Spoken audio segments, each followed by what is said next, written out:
Arestado ang sarong lalaki makalihis na madakop sa pigkasar na bypass operation kan kapulisan sa sarong hotel sa Purok 1 Barangay Mancruz, Dait, Camarines Norte, mag-alas 8 ng aga kan nakaaging Martes, Setyembre 17. Pigbisto ang suspect na si alias Ian, 44 anyos, negosyante as residente kan Purok 8 Barangay 1 parehong Banwaan. Sigun kay Police Captain Leoncio Garfin Jr., ang tagapagtaram kan Dait Municipal Police Station, matrayon pong napabakalang kan suspect ang pusher buyer nin sarong pakete ng pigtutubod na shabu. Nako aman sa posisyon kainian po ko mas o menos 12 gramo ng pigtutubod na shabu na may estimated street value na 81,600 pesos.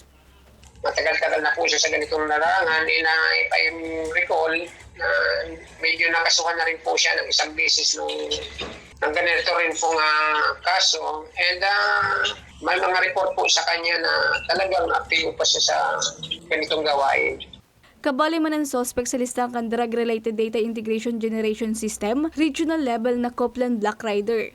Makalisan pagkakadakop, pigdaraman ang suspect sa ospital para sa physical as in medical na eksaminasyon.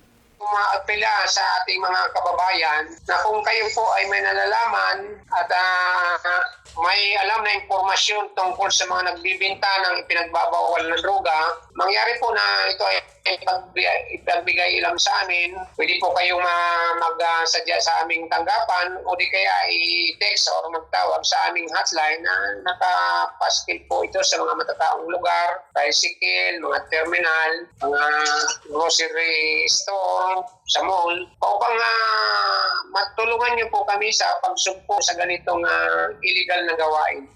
Asigurasyon kan hepatura, dai mauntukan kapulisan sa pagkondusir ng mga operasyon sundo sa igwang nagagamit as nagpapalakop ng illegal na droga. Para sa mga baratang tatak Bicol, Regine Bue.